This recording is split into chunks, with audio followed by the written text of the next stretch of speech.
300,000 years ago, humanity lived alongside the great apes and chimpanzees.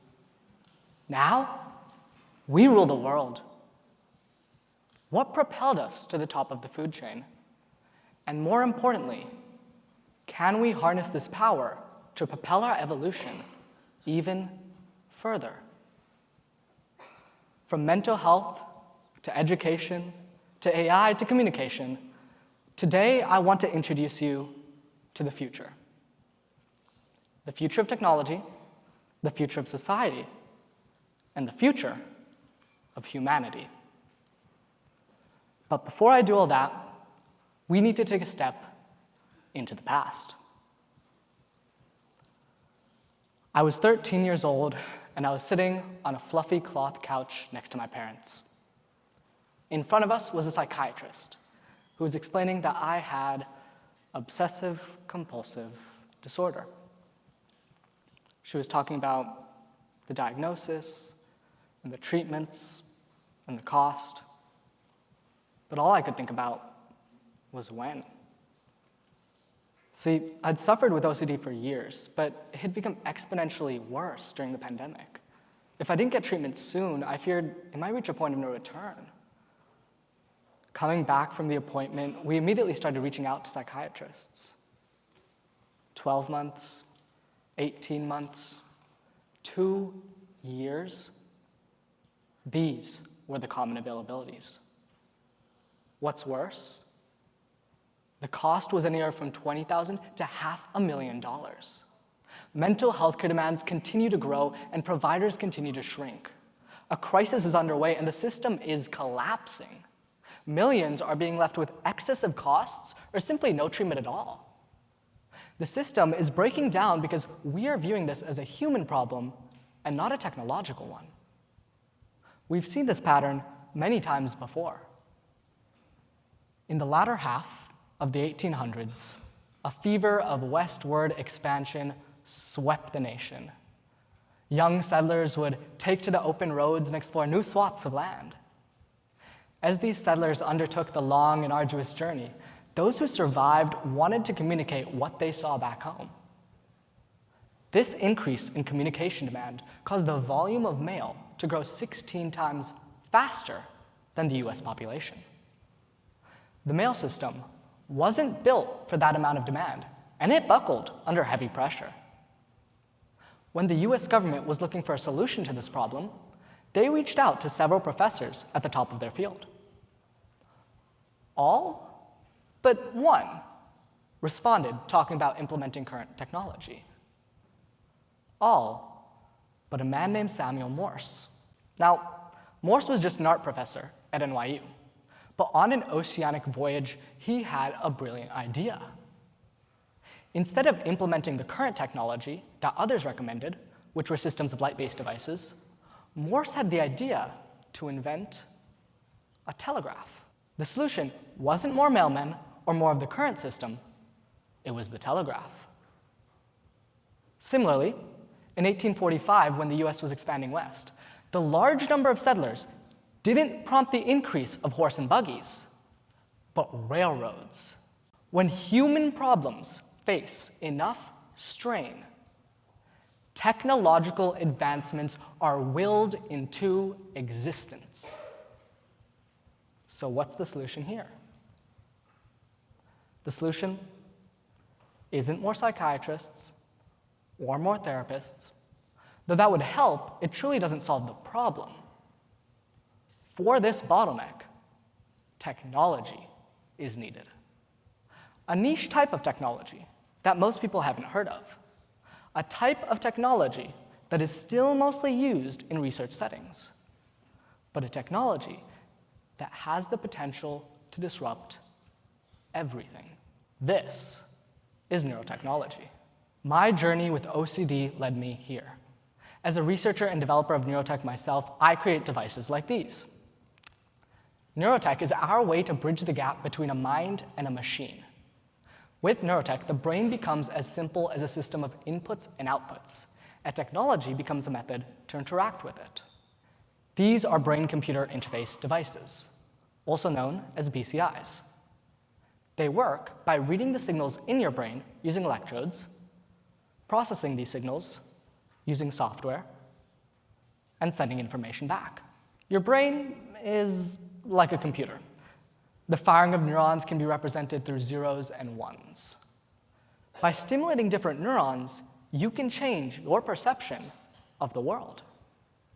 Like that, stimulating a particular neural group, you could feel sand beneath your feet.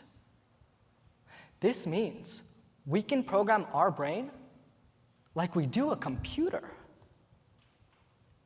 With BCIs, we can treat the brain as another piece of hardware.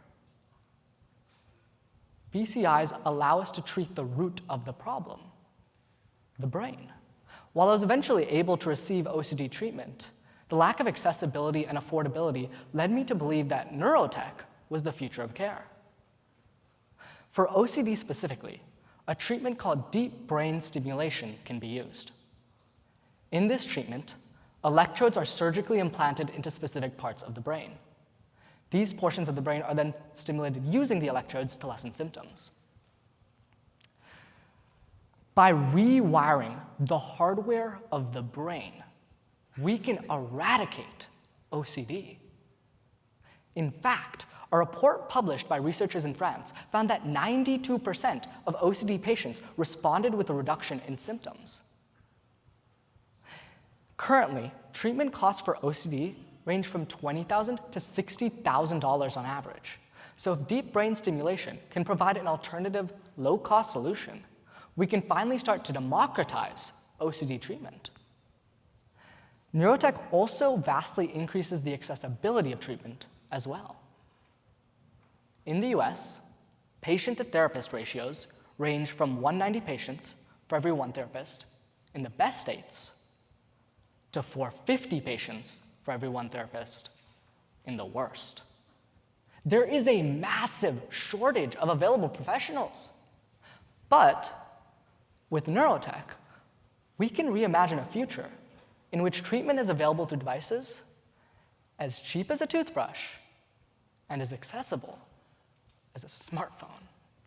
Ubiquitous treatment won't be isolated to OCD either. Neurotech can help with disorders ranging from depression to full-body paralysis. A neurotech startup, Neuralink, recently created an implant for a patient with paralysis that allowed him to control a computer with only his mind. For depression, a recent study conducted by Stanford found that transcranial magnetic stimulation, which consists of using magnets to stimulate the brain of depression patients, is effective in up to 80% of participants. Similar to the telegraph or the railroads, neurotech is the solution to a bottlenecked industry. This is just the beginning. As neurotech continues to grow as an industry, applications will continue to emerge and prices will continue to be driven down. As I started delving deeper into the world of neurotech, I came to realize that mental health care was only a small piece of the puzzle. Neurotech's applications are limitless. Neurotech is able to revolutionize this industry because it provides direct accessibility to a bottleneck problem. But mental health care isn't the only industry where this is applicable. With the direct ability to read inputs from the brain and output information into the brain, technology simply becomes an extension of the mind. This gives us the opportunity not just to disrupt the bottlenecked mental health care industry, but to disrupt any bottlenecked consumer industry. We can revolutionize the education sector, upend the entertainment industry, completely reinvent tourism, and overhaul any consumer industry plagued by a lack of accessibility.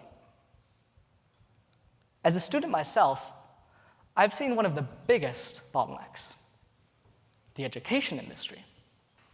Our current system of education is broken.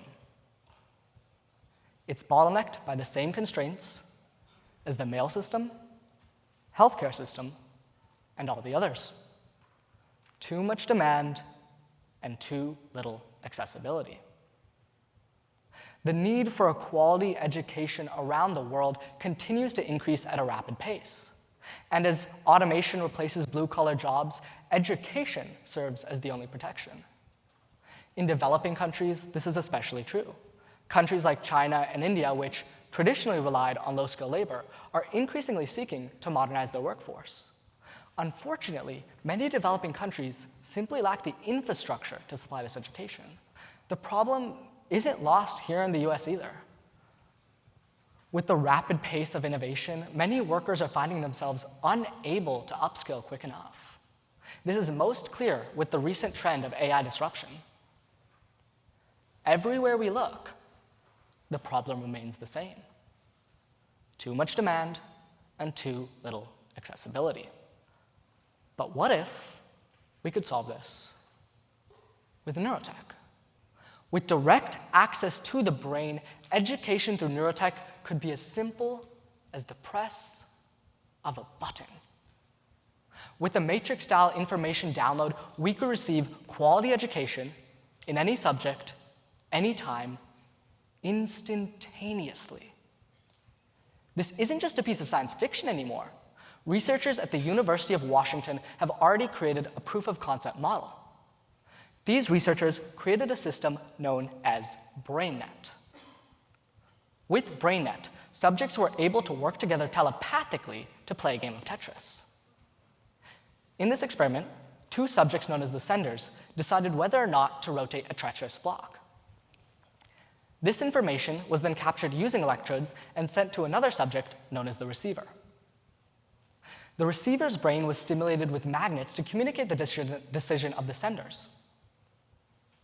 The senders and receivers were able to share knowledge through the BCI device. The receiver didn't see the Tetris game, but still knew what to do through the BCI. Information that the senders had was transferred to the receiver. While this is still an early proof of concept, it demonstrates the viability of transferring knowledge through neurotechnology. With this ability, we must completely reimagine our educational system. From Socrates to Plato to now, we've relied on the same outdated methods. Our system isn't just antiquated, it's archaic. It urgently demands disruption. The traditional model of passing knowledge from teacher to student is at best inefficient and slow. Neurotech will completely overhaul the system. Similar to how information was transferred between sender and receiver in the Tetris experiment, it could be transferred from person to person. This makes anyone, anywhere, both a sender and a receiver, both a teacher and a student. We could transfer knowledge about any subject or skill to anyone through these devices. More importantly, this transfer of knowledge would be exponentially faster than our current system of education. With the ability to stimulate the brain to learn a new concept, we can compress years of education into mere minutes. Instead of taking that 6-month calculus course, you could learn the subject in a few moments. While we commonly accept the current layout of the system, 18 years of standard education followed by 4 to 8 years of specialized education, this shift fundamentally challenges that paradigm. With the ability to download knowledge, we are opening up the system. We are spreading knowledge and encouraging passion.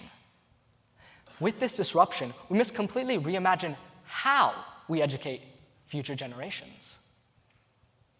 Mental health care and education are just two examples among countless industries ripe for disruption.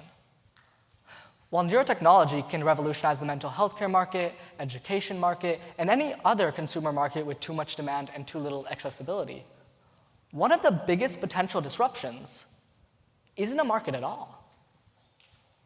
Neurotech can disrupt our evolution. Prior to the cognitive revolution, humanity was no different from the apes or chimps that walked the planet alongside us. But a small change in our DNA led to a massive shift in our ability to think. We were now able to comprehend abstract ideas and communicate in ways previously impossible. A change in our ability to think translated into a change in our abilities. Humanity evolved. The cognitive revolution led us to where we are today. All of this was unlocked because Mother Nature changed our brains this much. But now, with neurotechnology, Mother Nature looks at us in awe. We have the power to change our brains as much as we desire. Since neurotech makes the brain as simple as a system of inputs and outputs, humanity can now tinker with its own brain. We aren't limited by biology either. While the last cognitive revolution could only take us as far as the genes in our DNA allowed, now technology transcends this limit. The neurotech revolution will be magnitudes upon magnitudes larger than the cognitive revolution. In this second revolution, technology becomes an extension of the mind. The brain is no longer constrained by its physical form. As mind and machine start to become one, a new vision of humanity forms. Do you see the vision? A vision of a world in which I don't have to communicate my ideas in a speech, I could share them with the press of a button. A vision in which anyone, anywhere, can receive quality mental health treatment anytime. A vision in which neurotech facilitates changes in our abilities beyond imagination. A vision in which we evolve. Do you see the vision? 300,000 years ago, humanity lived alongside the great apes and chimpanzees. When our brains evolved, so did we. The cognitive revolution led us to where we are today, and now we have the chance to do it again. We have the chance to evolve again. We have the chance to lead a second cognitive revolution, one designed not by Mother Nature, but us. We have the chance not just to disrupt the bottlenecked mental health care market, the bottlenecked education market, and any other bottlenecked market, but our very own evolution. This isn't just a revolution, it's a re-evolution. A re-evolution that starts with us. 300,000 years ago, Mother Nature controlled our future. Now, let's build our own. Thank you.